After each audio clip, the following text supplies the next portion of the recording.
Hello എല്ലാവർക്കും സ്വാഗതം ഇന്നത്തെ വ്ളോഗിലോട്ടെ. ഇന്നത്തെ ചെറിയ കലാപരിപാടികളൊക്കെ കാണാം അല്ലേ. സലീം കുമാറിനെയാണ് ഓർമ്മ വരുന്നത്. സലീം കുമാറാണോ ഹരിശ്രീ അശോകനാണോ ഇന്നത്തെ കലാപരിപാടികൾ തുടങ്ങായിട്ട് അങ്ങനെ പറയില്ലേ. ആരാണ് എനിക്ക് പെട്ടെന്ന് ഓർമ്മയില്ല ആരാ രണ്ടുപേരില്ലെന്ന്. അപ്പോൾ ഇതാണ് സന്തോഷ്. ഞങ്ങളുടെ അപ്പാർട്ട്മെൻറ്റിലെ തൊട്ടടിയിലാണ് താമസിക്കുന്നത്. താമസം മാത്രമല്ല ഇവരുടെയാണ് ഈ പാർലറും. അപ്പോൾ ഒരു വർഷമായി ഞാൻ ഹെയർ കട്ടൊക്കെ ചെയ്തിട്ട്. ഇപ്പോൾ ഈ സന്തോഷ് തന്ന ഹായ് ഉണ്ടല്ലോ, നമ്മൾ ഓരോ മലയാളികളെ ഒരുപാട് ഇഷ്ടമാണ്. എപ്പോഴും മലയാളികളുടെ വിശേഷങ്ങൾ എന്നോട് ചോദിക്കാറുണ്ട്. ഈ ഹെയർ ഈ ഹെയർ കട്ട് ഉണ്ടല്ലോ, ഇത് സ്ഥിരാക്കിക്കോ എന്നാണ് സന്തോഷ് എന്നോട് പറയണേ. സ്ഥിരാക്കണോ വേണ്ടേന്ന് അറിയില്ല. കാരണം എന്താ വെച്ചാൽ ഞാൻ വീട്ടിൽ പോയി കഴിഞ്ഞാൽ വീണ്ടും എൻ്റെ മുടി ഈ ചപ്ര കോലാവും. എന്താ പറയുക അതിനെ, എന്ത് പറയാനാലേ, നിങ്ങൾക്ക് കാണാം കുറച്ച് കഴിയുമ്പോൾ എങ്ങനെയാവും എന്നുള്ളത്. പിന്നെ ഒരു വർഷത്തിൻ്റെ ഇടയിൽ സന്തോഷം എനിക്ക് ഒന്ന് യു കട്ട് ചെയ്ത് തന്നിട്ടുണ്ടായിരുന്നു. ഇടയിൽ എൻ്റെ മോളൊന്ന് ഗോൾ അടിക്കുന്നുണ്ട്, കണ്ടില്ലേ. ഇനി അതൊക്കെ അവിടെ നിൽക്കട്ടെ. ഇനി നമ്മുടെ കലാപരിപാടികളിലേക്ക് കിടക്കാം. മെയിൻ പരിപാടി ഇന്ന് കുട്ടികളുള്ളത് കൊണ്ട് ഈവനിങ് സ്നാക്കാണ്. അവർക്ക് സ്നാക്സ് കഴിക്കാൻ ഭയങ്കര ഇഷ്ടമാണ്. ഓയിൽ ഫുഡ് അധികം ഞാനൊന്നും കൊടുക്കാറില്ല, പക്ഷേ ഇടയ്ക്കൊക്കെ ഇങ്ങനെ ഉണ്ടാക്കി കൊടുക്കാറുണ്ട്. മൈദ നല്ലതല്ല എന്നറിയാം, പക്ഷേ കടലമാവ് ഇല്ലാത്തതുകൊണ്ടാണ് മൈദ എടുത്തത്. അപ്പോൾ ഇത്ര അധികം ഉള്ളി അരിഞ്ഞു വെച്ചത് കണ്ടിട്ട് ഞെട്ടണ്ട കേട്ടോ. കാരണം എന്താണെന്ന് വെച്ചാൽ ഇത് വീടിൻ്റെ അടുത്തുള്ള 2 പേർക്കും കൂടി കുറച്ച് കൊടുക്കണം. അവർ ചോദിച്ചിരുന്നു, ഒരിക്കലേ ഞാനിത് ഉണ്ടാക്കിയപ്പോൾ വീണ്ടും ഉണ്ടാക്കുകയാണെങ്കിൽ തരണേന്ന്. അവരും എനിക്ക് അവരുടെ സ്പെഷ്യൽ ഫുഡുകളും സ്നാക്സുകളൊക്കെ കൊണ്ടുവന്ന് തരാറുണ്ട്. എനിക്കൊരു കമൻറ്റ് കണ്ടിരുന്നു, ചേച്ചി ഒന്ന് ശ്വാസം വിട്ടിട്ട് പറയുമോ എന്ന് ചോദിച്ചിട്ട്. ഞാൻ ശ്വാസം വിട്ടിട്ട് തന്നെയാണ് പറയുന്നത്. എനിക്ക് അങ്ങനെ ശ്വാസം മുട്ടൊന്നും തോന്നുന്നില്ല. എൻ്റെ ശീലം എങ്ങനെയാണ്, ഇങ്ങനെ നോൺ സ്റ്റോപ്പായിട്ട് പറഞ്ഞുകൊണ്ടിരിക്കും. പിന്നെ ഇത് എൻ്റെ മോളുണ്ടാക്കി കൊണ്ടുവന്ന ഒരു പെന്നൊക്കെ ഇടാനുള്ള ഒരു സംഭവമാണ്. ഇത് അവളുടെ അഞ്ജന ആൻറ്റിക്കും പിന്നെ ബ്ലിൻഡ് ആൻറ്റിക്കും കാണിച്ചു കൊടുക്കാൻ വേണ്ടി കൊണ്ടുവന്നതാണ്. അപ്പം നിങ്ങൾ 2 പേര് ഇതിൻ്റെ ഇടയിൽ കമൻറ്റ് ചെയ്തോ. പിന്നെ ഉള്ളിവടയൊക്കെ ശരിയായിട്ടുണ്ട്. ഇനി ചായ കൂടി പരിപാടികളിലോട്ട് തുടങ്ങാം. സാധാരണ ഞാൻ ചായയൊന്നും കുട്ടികൾക്കൊന്നും കൊടുക്കാറൊന്നുമില്ല. പക്ഷേ അവർ വീട്ടിലുള്ള ദിവസം അവർക്ക് ഇഷ്ടമാണ് ചായ കുടിക്കാൻ വേണ്ടിയിട്ട്. കൂടുതൽ അവർ കട്ടൻ ചായ കേട്ടോ, നമ്മുടെ ചായയോ കട്ടൻ കാപ്പിയൊക്കെയാണ് കുടിക്കാറ്. ഭദ്രക്കുട്ടി എത്തിയിട്ടുണ്ട്. എന്തൊക്കെ അലമ്പ് ഇനി ഉണ്ടാക്കാം രാത്രി ആകുമ്പോഴത്തേക്കും ആയിരിക്കും ചിന്തിക്കുന്നത്. ചിരി കണ്ടില്ലേ, അതിലെന്തോ ഒരു വശപ്പശക എനിക്ക് മണക്കുന്നുണ്ട്. അവൾക്ക് ആവശ്യമുള്ളതൊക്കെ അവൾ എടുത്തിട്ടുണ്ട്. അപ്പം ഞാനും കുടിക്കട്ടെ. ഇപ്പം നിങ്ങൾക്ക് മനസ്സിലായില്ലേ എൻ്റെ മുടി ഇരിക്കുന്ന കണ്ട ചപ്രപ്രയായിട്ട്. ഇതാണ് ഞാൻ പറഞ്ഞ ചപ്രപ്ര. അവിടെ നിന്ന് അവൻ സെറ്റ് ചെയ്ത് തന്നെ ഇങ്ങോട്ട് വിട്ടതാണ്. ഇനി വീഡിയോ കാണുമ്പോൾ സന്തോഷ് പറയും, നിങ്ങൾക്കൊന്നും മുടി ഈ ഇതാക്കാൻ വേണ്ടി അറിയില്ല എന്ന്. എപ്പോഴും നല്ല സ്റ്റൈലായി നടക്കാൻ പറ്റില്ലല്ലോ, ഒരു ഹൗസ് വൈഫായി പോയില്ലേ.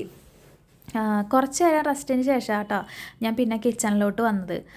ചായ കൂടിയൊക്കെ കഴിഞ്ഞ് കുറച്ച് നേരം റെസ്റ്റ് ചെയ്തൊക്കെ കഴിഞ്ഞതിന് ശേഷമാണ് ഞാൻ കിച്ചണിലോട്ട് വന്നത്. അപ്പോൾ കണ്ട അങ്കമാണ് ഇത്. എൻ്റെ ഹസ്ബൻഡ് വീട്ടിലുണ്ടായിരുന്നു. ഹസ്ബൻഡ് മാത്രമല്ല കുട്ടികളും കൂടിയിട്ട് ആക്കിയ അങ്കമാണ്.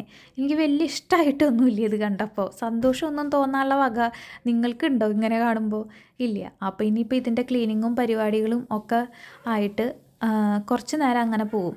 വേഗം എഡിറ്റ് ചെയ്തിട്ടാണ് നിങ്ങൾക്ക് കാണിക്കുന്നത്. ഞാൻ ഇന്നലെ ചോദിച്ചില്ലേ ഒരു ചോദ്യം നിങ്ങളുടെ അടുത്ത്, ഇറേസ് ചെയ്യാൻ എന്തെങ്കിലും ഉണ്ടെങ്കിൽ നിങ്ങൾ അങ്ങനെ ചെയ്യുമോ, ഇറേസ് ചെയ്യാൻ ഒരു അവസരം കിട്ടിയാന്ന്. കുറച്ച് പേരൊക്കെ അതിൽ മറുപടി കമൻറ്റൊക്കെ ഞാൻ കണ്ടിരുന്നേ. ഇപ്പം ഞാൻ കുറച്ച് നേരത്തെ കാണിച്ച മുരിങ്ങക്കായ, ഇത് ചെന്നൈയിൽ നിന്ന് ഞങ്ങളുടെ വീടിൻ്റെ തൊട്ടടുത്തുള്ള ആൻറ്റി വന്നപ്പോൾ കൊണ്ടുവന്നതാണേ. തിരിച്ച് ചെന്നൈയിൽ നിന്ന് വിജയവാഡ വന്നപ്പോൾ കൊണ്ടുവന്നതാണ്. ഇനിയിപ്പോൾ കിച്ചണൊക്കെ നീറ്റാക്കാതെ എനിക്കൊരു സമാധാനം ഉണ്ടാവില്ല. അപ്പോൾ കിച്ചണിൻ്റെ പരിപാടികളും എന്തൊക്കെയാണ് പറയണേ. എനിക്കിന്ന് മിസ്റ്റേക്ക് ഡേ കേട്ടോ. നിങ്ങൾക്ക് അങ്ങനെ ഉണ്ടാവാറുണ്ടോ മിസ്റ്റേക്ക് ഡേ? ഞാനിട്ടിട്ടുള്ള പേരാണ്. എനിക്ക് ചില ദിവസം എല്ലാ അക്ഷരത്തെറ്റാണ്. ഞാൻ പറയണതൊക്കെ എനിക്ക് തെറ്റും. അതായത് ഇങ്ങനെ വിക്കി പറയാം. എനിക്ക് അങ്ങനത്തെ ഒരു ദിവസമാണ് ഇന്ന്. ഇനിയിപ്പോൾ എൻ്റെ കണ്ടില്ലേ കിച്ചണൊക്കെ നീറ്റായതിന് ശേഷം എൻ്റെ കോലം കണ്ടില്ലേ. ഇനിയിപ്പോൾ കുളിച്ച് ഫ്രഷായിട്ട് വിളക്ക് കത്തിക്കണം. എനിക്കിത് ഭയങ്കര പോസിറ്റീവ് എനർജിയാണ്. ചിലവർക്ക് ഇതൊന്നും കാണിക്കുന്നത് ഇഷ്ടമുണ്ടായിരിക്കില്ല, ഈ പൂജാ വീഡിയോ ഇങ്ങനെയുള്ള വീഡിയോസൊക്കെ. ഇത് ഇഷ്ടമുള്ളവർ മാത്രം കണ്ടാൽ മതി. കാരണം എന്താണെന്ന് വെച്ച് കഴിഞ്ഞാൽ ഇത് ഓരോരുത്തരുടെ വിശ്വാസമല്ലേ. ഞാൻ ചെയ്യുന്നത് കണ്ടിട്ടേ എൻ്റെ മക്കളും ഇതുപോലെ വന്ന് പ്രാർത്ഥിക്കാറൊക്കെ ഉണ്ട്.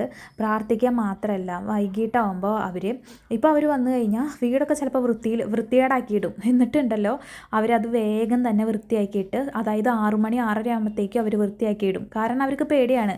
അവർ പറയും ദൈവം വരുന്നതല്ലേ, അപ്പോൾ എന്താ വീട് വൃത്തിയായിരിക്കണം എന്നാണ് ഇപ്പോൾ അവർ പറയണേ. അപ്പോൾ സന്ധ്യ ആകുമ്പോൾ ഇതുപോലെ ഞാൻ ചെയ്യാറുണ്ട് കേട്ടോ. അപ്പോൾ എൻ്റെ ഫ്രൈഡേ പൂജയിലൊക്കെ നോക്കിക്കഴിഞ്ഞാൽ അറിയാം. അപ്പോൾ ഇങ്ങനെയൊക്കെ നിങ്ങൾ ചെയ്യാറുണ്ടോ? ഉണ്ടെങ്കിൽ ഒന്ന് കമൻറ്റ് ചെയ്യണേ. ഇതുപോലെ ഞാൻ റൂപ്പ് സ്റ്റിക്ക് വെച്ചിട്ട് ഇങ്ങനെ പുകയ്ക്കാറുണ്ട് എല്ലായിടത്തും, ബെഡ്റൂമിലുമൊക്കെ. നല്ല സ്മെല്ലാട്ടോ, എല്ലാത്തുമേ നല്ല സ്മെല്ലായി. എനിക്കിഷ്ടമാണ് ഇതിൻ്റെ സ്മെല്ല്. പക്ഷേ ഇതിൻ്റെ പുക ഉണ്ടല്ലോ, അത് ചിലവർക്ക് അലർജിയാണെന്നും കേട്ടിട്ടുണ്ട്. പിന്നെ രാത്രിയിലേക്ക് വലിയ കറികളും പരിപാടികളും ഒന്നുമില്ല. ഇന്ന് കാലത്ത് വെച്ച കടലക്കറിയാണ്, അതുണ്ട്. കുറച്ച് പരിപ്പ് കറിയുണ്ട്. പിന്നെ ഈ മുട്ട ഉണ്ടല്ലോ, അതൊന്നും ഇങ്ങനെ ചിക്കി ചെയ്തിട്ട് നമ്മുടെ സബോളയും തക്കാളിയൊക്കെ ഇട്ടിട്ട് ഇങ്ങനെ ഒന്ന് ചിക്കി ചെയ്തിട്ട് എടുത്തിട്ടുണ്ട്. അപ്പം ഞാൻ ഇടയ്ക്ക് ഭദ്രക്കുട്ടീനൊന്ന് പോയി നോക്കും, ആളെന്താ ചെയ്യണേന്ന് എനിക്ക് അറിയണമെന്ന് വിചാരിച്ചിട്ട്. ആളവിടെ ഇരുന്ന് പഠിക്കുന്നുണ്ട്. ഇത് ചെറിയ മോൾക്കുള്ള ഭക്ഷണമാണ്. അപ്പോൾ ഇനിയിപ്പോൾ ഭക്ഷണമൊക്കെ കൊടുത്തിട്ട് അവരെ കെടുത്തണം. അപ്പോൾ ഇത്രയൊക്കെ ഉള്ളൂ വ്ളോഗ്. ഇനി നെക്സ്റ്റ് വ്ളോഗൊക്കെ ആയിട്ട് കാണാം. ഇഷ്ടപ്പെടുകയാണെങ്കിൽ എന്തായാലും സപ്പോർട്ട് ചെയ്യണേ. അപ്പോൾ ഓക്കെ, ബൈ, സി യു.